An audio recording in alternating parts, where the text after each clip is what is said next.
Hello? Oh my gosh! I'm recording! I'm filming a video! This feels so weird now talking to you. Talking to a camera after a year. Hey everyone, it's Ella. Welcome back to my channel after a year of not filming any booktube videos. School and band has taken a lot of my time from filming and from reading books just for fun, I guess, because I've been reading like school required books for the most of the year. And so I didn't really have time to read books that I wanted to read. But my New Year's resolution is to read more books as much as possible this year. In this video, I'm going to be showing you my January wrap-up. So in total, I read 4 books in the month of January. Book number 1 that I read is A Walk to Remember by Nicholas Sparks. A Walk to Remember is my favorite movie. I saw it like 5 times already. I'm so in love with the movie.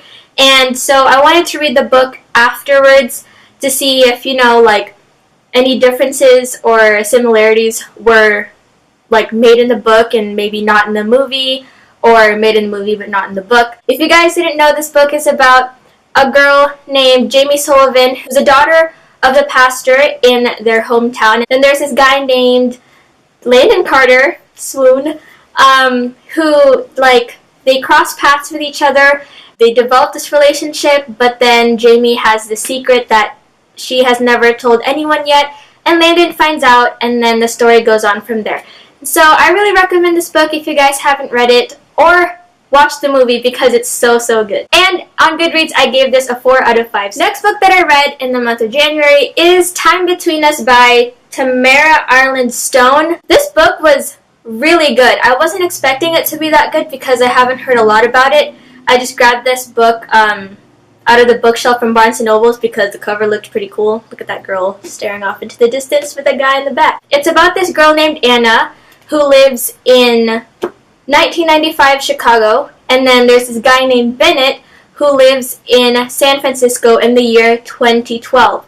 So basically this book is like time traveling because Bennett has this really cool superpower, or not superpower, but like this thing that he does, that he time travels back in time to see Anna, and they get together and all that stuff, but then time might knock Bennett back to his time period where he lives, which is 2012, and so they're trying to figure out how they're going to be together if Anna lives in 1995. I gave this a 4 out of 5 stars on Goodreads as well. Next book that I read is Pandemonium by Lauren Oliver. This is the second book to the Delirium series, which is Delirium, the first book that she wrote.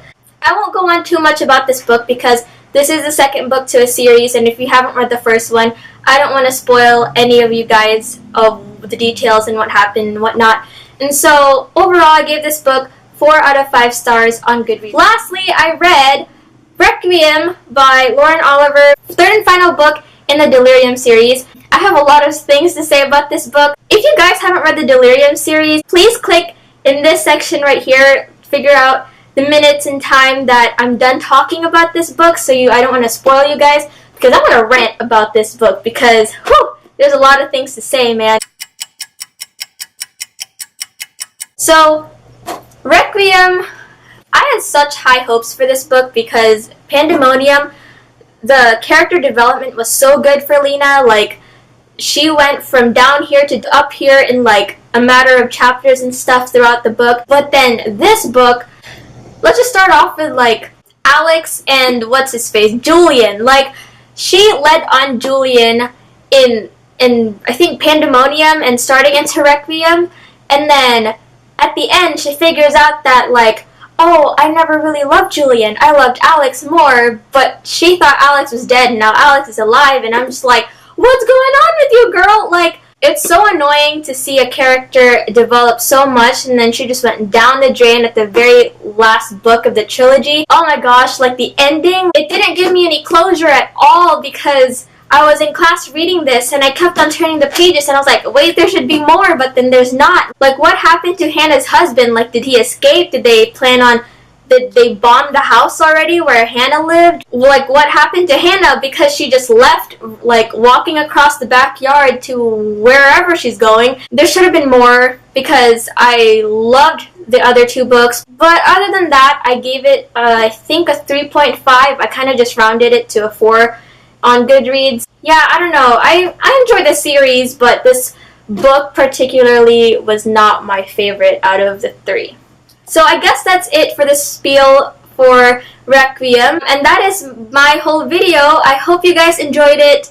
It feels really weird talking to a camera again after a year, but my friends, like the ones that I've told that I had a booktube channel, really wanted me to film, and I was like, yeah, sure, why not? I haven't filmed in a while, so you guys know who you are. So here's a video for you guys, and I will talk to you guys soon.